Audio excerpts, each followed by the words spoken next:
Hello and welcome to Quilting with Lori. My name is Lori Dickman, and today we're going to be working on part 4 of our beginning quilting class. Today we're going to be working on the Flying Geese block.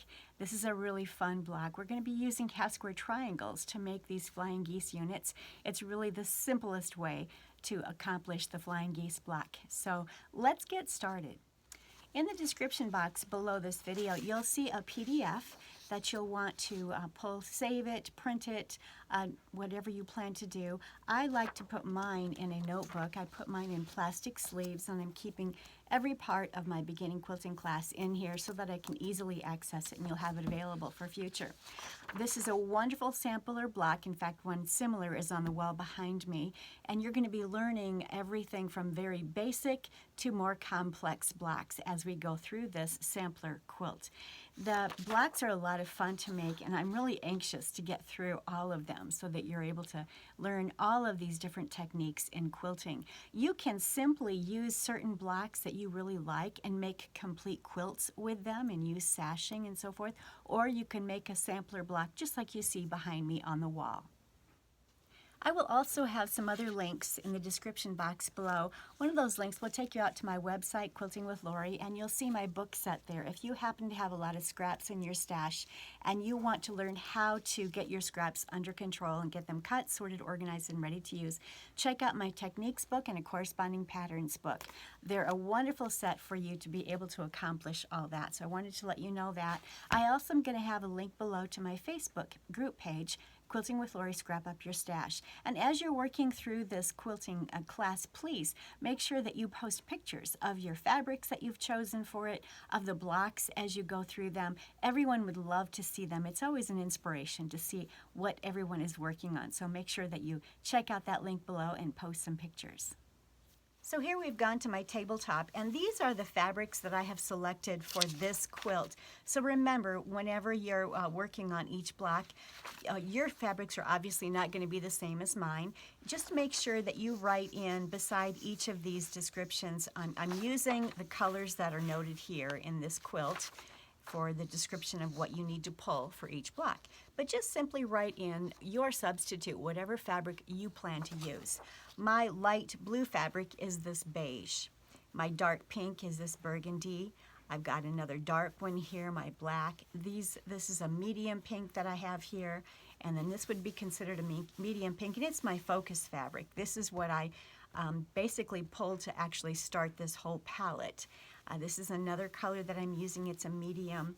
And I also have a light pink fabric, which I'll show you right here. That's another one. So these are some colors. I literally pulled all of these fabrics from my stash, and that's what I'm using for this quilt. And I would love to see the fabrics that you have pulled to make. As we have been working through the previous blocks, you probably have accumulated some leftover pieces. And today I'm going to actually be using some of those leftover pieces. So I like to keep them all together so that I can continue using them for additional blocks that we'll be cutting. And today we're going to be cutting, I believe it's 3 1/4 inch squares. Yes, 3 1/4 inch squares. So I might be able to use some of this to accomplish that. So I've got a medium pink here. I've got this beige fabric here that I'll be able to cut. So I am going to see what I can use from scraps that I already have. And if I can't, if it's not large enough for me to be able to use, then I'll just pull the actual fabric and cut width of fabric strips in the width that I need. So I've gone through my stash of fabrics here for this quilt, and I've decided that I'm going to use these 5 fabrics for this Flying Geese block. And here is a close-up of that block. So for the blue, the light blue background, that for mine is going to be this beige, so I'll be cutting the squares from this beige for the background. So every square will have that beige included in it. And then this is going to be my light pink. These will be my pink A, pink B, although this one isn't pink, it's a gold, and that's okay. And then this is my dark pink. So these are the 4 fabrics that I'm going to use to create this block. Now let's get to cutting. Our PDF indicates that we need a total of 8 3 1/4 inch squares from the light blue, or in my case, it would be the beige fabric. And since I have this little scrap here, I want to use as much as I can of it. So I am going to use this piece, and I'm going to cut a 3 1/4 inch strip. I'm going to save this for future. And then I'm going to cut, should be able to get a couple of squares from this, 3 1/4 inches. There is one.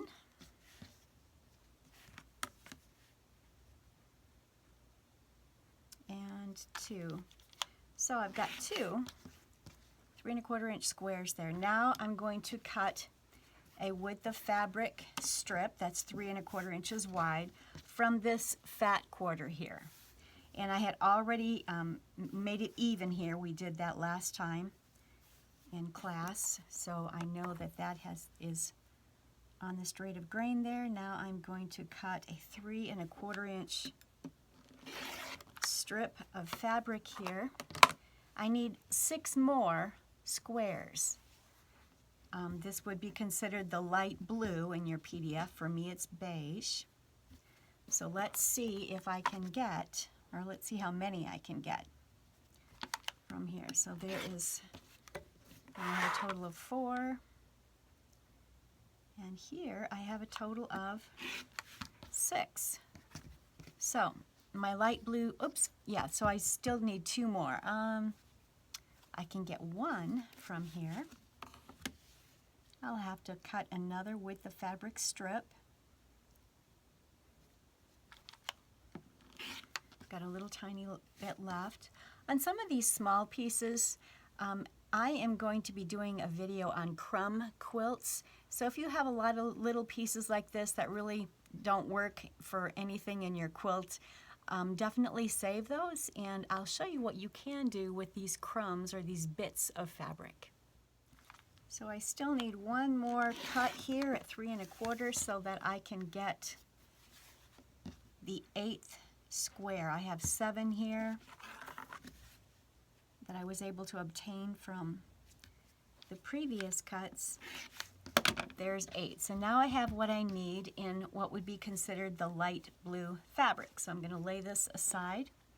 And I'm going to do the same with all of the rest of these. You just need to cut 3 1/4 inch wide with the fabric strips, and then identify what is going to be your light pink, what is going to be your medium pink A, medium pink B, and then your dark pink. You need 2 of each of those 4 color fabrics that are 3 1/4 inch squares. So make sure that you obtain those, cut those, have those ready, and then I'm going to go ahead and cut those, bring everything back to the tabletop, and I'm going to show you how we're going to do the half square triangles. This will kind of be a review because we have already done half square triangles. I have 3 of my pinks, if you will, squares ready to go. I've got 2 of each of them. And I wanted to share with you, for these 2 strips, these were leftover strips from previous cuttings, from previous blocks.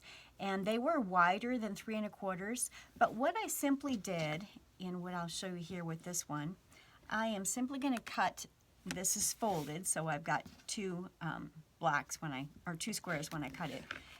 I'm just simply going to cut a 3 1/4 inch, and I'm lining this up on the 3 1/4 inch mark, making sure it's even down here and up there.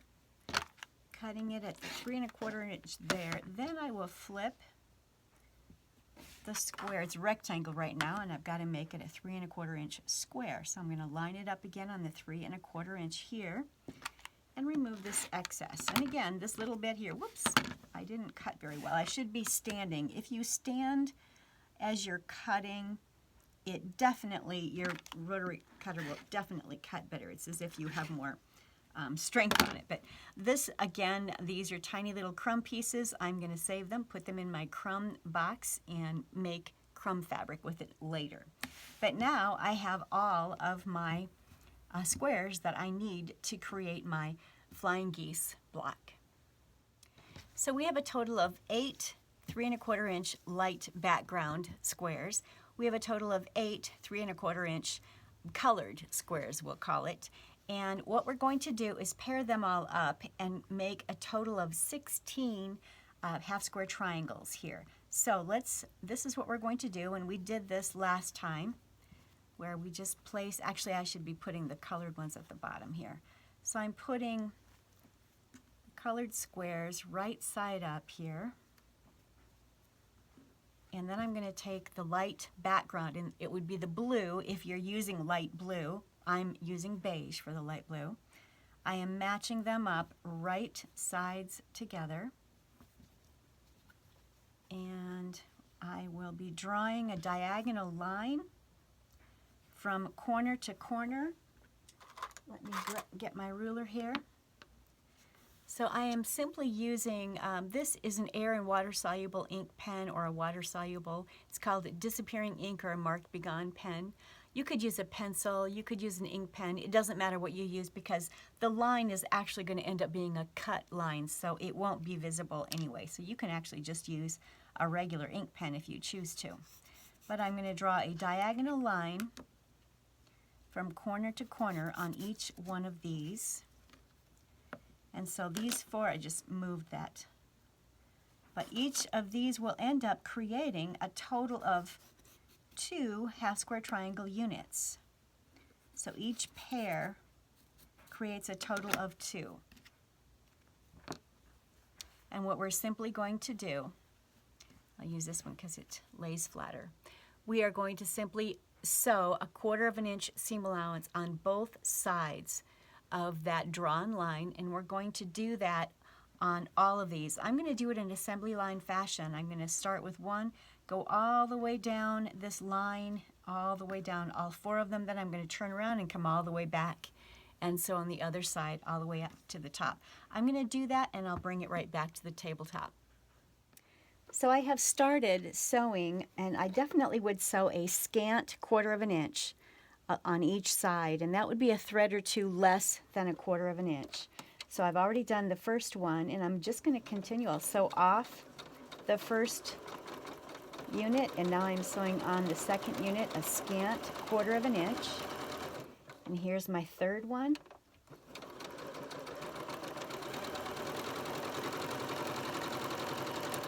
And here's my fourth one.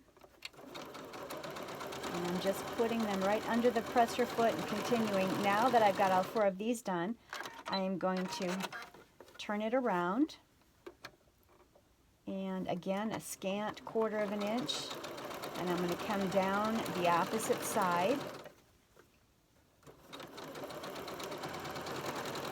I'm using the drawn line as my guide, but I'm trying to sew a scant 1/4 inch. And this is really important so that you don't eat up too much seam allowance. Otherwise, your half-square triangles will not be large enough to create the right size block.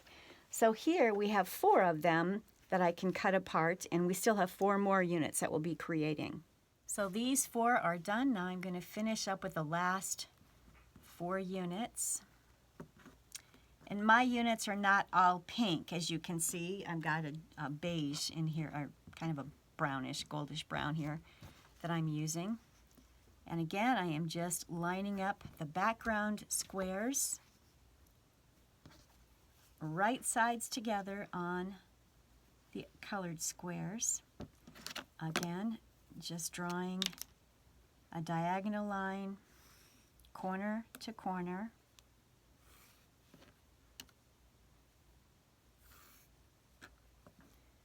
And I'm going to take these 4 units to the sewing machine and do the very same thing that I did with these 4. And then I'll have everything sewn. Then we're going to cut them apart and get them squared up. All 8 of my units have been sewn, and now I'm going to cut them apart.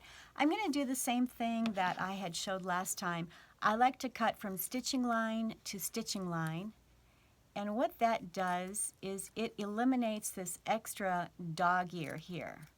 Let me show you what I mean. So we've gotten rid of this extra fabric in the corner that we don't need. It just creates too much fabric in corners, so I've gotten rid of that. And then I'm going to go through and do that on all of these. I'm just going to cut from stitching line to stitching line. I've got to hold it this way.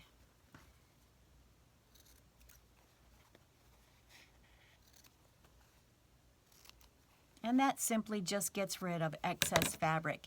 Now these are all ready for me to cut them apart on the drawn line. So the simplest way to do that is just to grab your rotary cutter with a ruler and cut on that drawn line.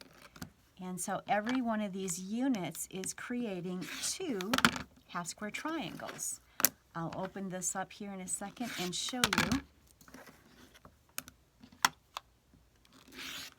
All right, so here we have 2 that have the light pink. I'm just finger pressing right now. I'm finger pressing to the darker fabric, which in this case would be the colored fabric. You can certainly press yours open if you choose to.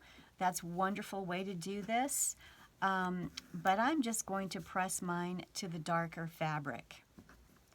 So I have a total of 4 of each of these color combinations here, as you can see. And now I will take these and have them pressed at the ironing board, and then we're going to square up each and every one of these. I believe we need to square it to 2 3/4. Yes, each of these needs to be squared up to 2 3/4 inches square. So we'll get to that in a moment, but first I need to finish cutting these apart, and I will have an additional 8 half square triangle units once I have this cut apart, just the way I did this. I've squared up each of these 12 units to 2 3/4 inches square, so they're all done.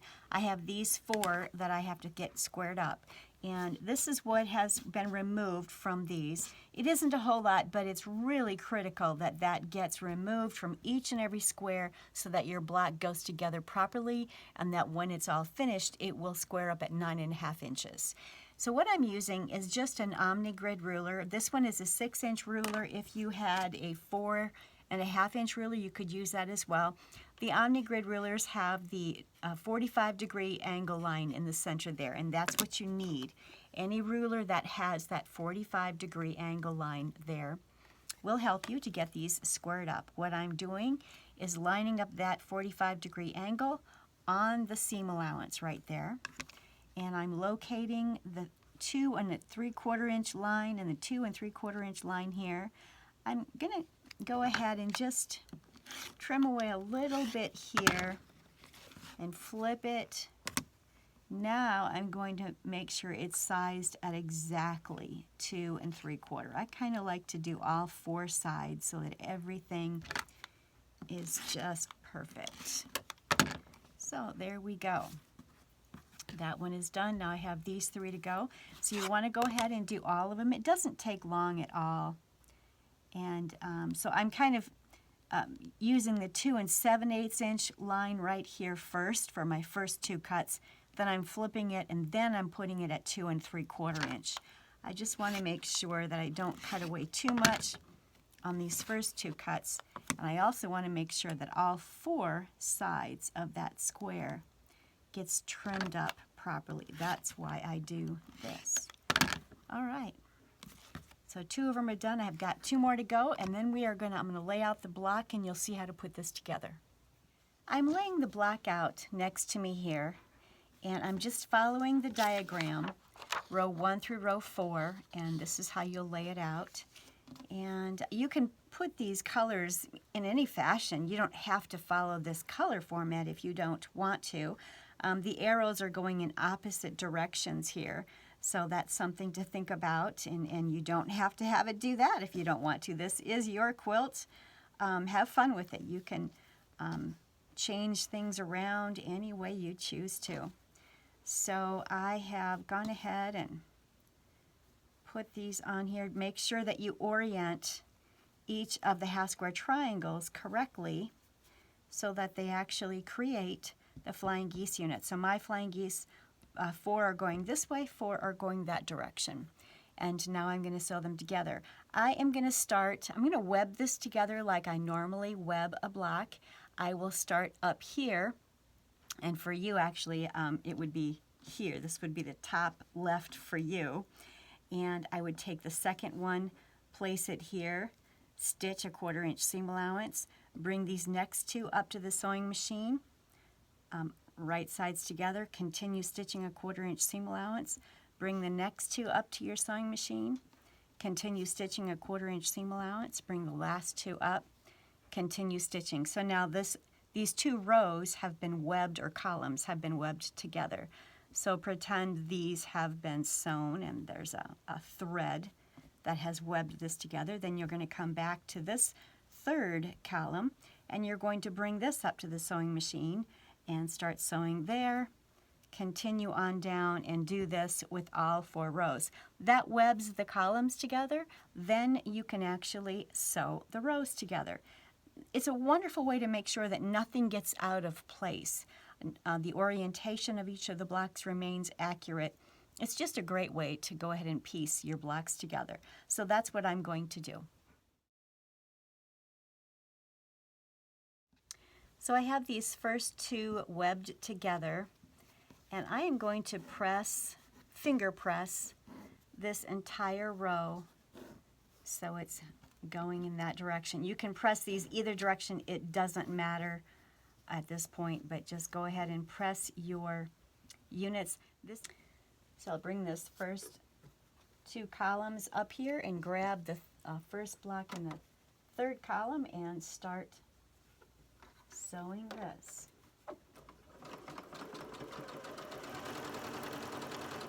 I just make sure when I bring it from the table that I keep it oriented exactly the way it's oriented on the table so that I'm sewing it properly.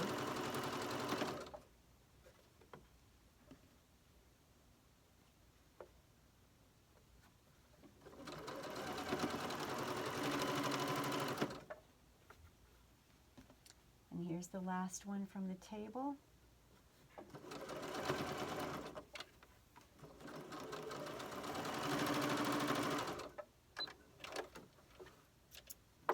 All right, let's take a look. So I'm going to continue just finger pressing everything toward my right. That would actually be towards your left, but so all of these rows here, or the columns, are being pressed in that direction. And so now I can add this last row just as you've seen me do here. I'm going to bring this one up to the machine, sew it, and just continue on down. One thing I want to point out, this whole thing is webbed together in these columns here. There's a thread that's connecting the whole thing, so it's one unit. And you'll notice that there are 1/4 inch areas here that are available for us to be able to sew this unit together. So when I sew this column to the next column, I won't lose my points. That is so important that you have that 1/4 inch there. That ensures that you are going to be able to have a seam allowance available there to stitch this together and not lose your points. Same thing over here. So I'm going to go ahead and get everything stitched together. I'll bring it back to the tabletop in just a moment. I'm going to make one change on the pressing. If you press everything straight like this, you're going to end up with too much seam allowance on one side. So what I did, I chose to press one row to the right and this row to the left and the next row to the right and the last row to the left. So I would recommend that you do that. So I went back here and I just finger pressed everything so that when I stitch this together, I can then nest these seam allowances. So take a look here. So the first row is going this direction, the second row is being pressed that way, and I'm nesting that seam allowance. And that's what I want to do. You can feel it just kind of snug its way together there. So that is the goal, is to see those seam allowances nested. You can go ahead and put a pin. So let me grab some pins here. You can put a pin in that situation, or in that seam allowance right there. There we go.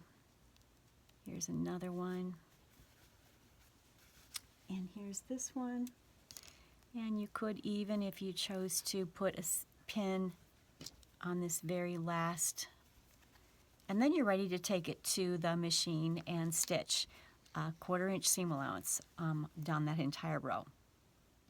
I've finished my block. I've squared it up to 9.5 inches. You can either use your mat and a ruler to square it up to 9.5 inches, or if you have an OmniGrid 9.5 inch ruler, that works out well too.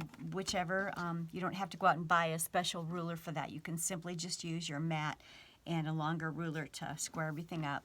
You can put this block together in any way. If you wanted to make all of these completely opposite, maybe a light medium pink A, medium pink B, dark, you could certainly do that.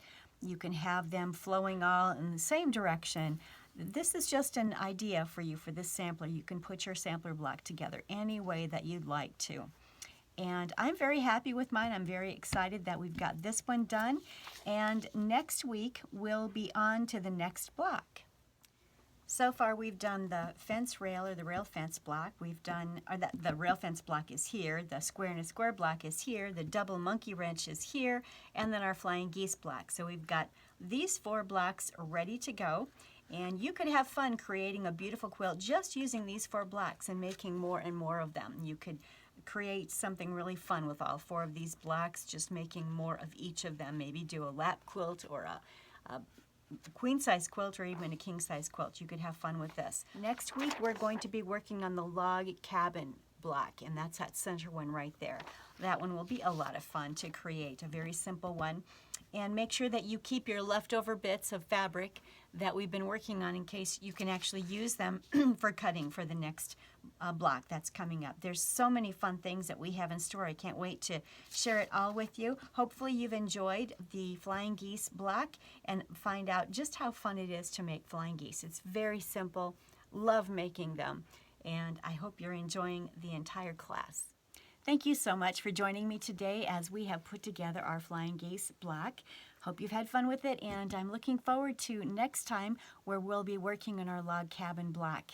So until next time, have a wonderful week and happy quilting.